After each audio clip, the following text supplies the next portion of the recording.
क्या कहना चाहेंगे? आज ये जो देश के अंदर जिस प्रकार का माहौल बना हुआ है और ये जंतर मंतर पर जिस प्रकार की भीड़ मुंह इकट्ठा हुआ और उस पर लाठीचार्ज हुई है, चाहे वो बेटियों पे, युवाओं पे, किसी पे भी जो हुई है, एक वो है। और उन लोगों के अंदर कौन गलत थे, कौन सही थे, इस चीज़ को देखते हुए वहाँ पर एक माहौल ऐसा बना कि देश की शांति भंग हुई।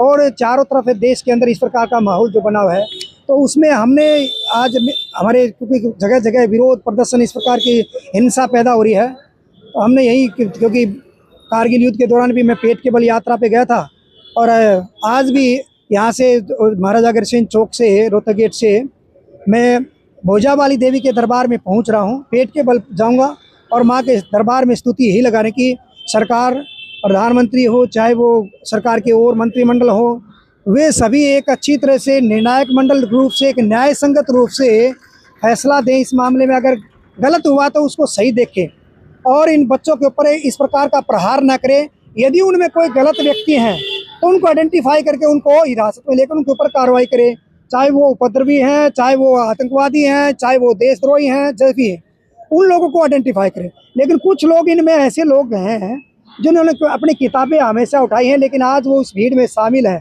उनके ऊपर इस प्रकार की बर्बरता न की जाए, उनके ऊपर लाठीचार्ज ना हो। और सरकार को, प्रधानमंत्री को माता शक्ति दे, विवेक दे, बुद्धि दे इन लोगों को, ताकि वो विवेक से काम ले, इस मामले में शांति बनाकर काम ले, इसमें अफरा तफरी और इस प्रकार का माहौल बना करे, क्योंकि यहाँ से स्थिति बिगड़ेगी। क्योंकि इस प्रकार की भीड़ जो इकट्ठी होगी, इस समय अगर पहले से स्टैंड लेते तो शायद ऐसी स्थिति नहीं पैदा होती। अब भी टाइम है, जिस प्रकार की मुंह इकट्ठी जा रही है, भीड़ इकट्ठी हो रही, तो उसमें शांति से काम लिया जाए। यही हम भोजावाली देवी माता के दरबार में यहाँ पेट के बल राष्ट्र ध्वज तिरंगा लेकर और मैं यहाँ से जा रहा हूँ। कोई राजनीतिक पार्टी नहीं, एक का मामला नहीं है हमारा, कोई किसी से हमारा न कोई कांग्रेस पार्टी से मतलब है, न कांग्रेस से, न बीजेपी से।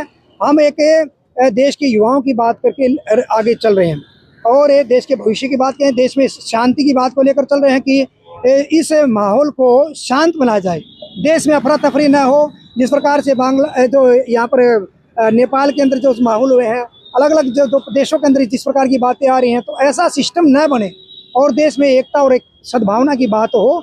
हमें यही शांति की प्रिय देश हमारा भारत है और एकता का यहाँ हमेशा मिशन है। तो देशभक्तों का, चाहे वो राजगुरु हमारे देशभक्त भगत सिंह, राजगुरु सुखदेव, चंद्रशेखर आज़ाद, नेताजी सुभाष चंद्र बोस से न जाने कितने देशभक्त हुए हैं, उनके त्याग और बलिदान से भारत को अंग्रेजों से आज़ादी मिली।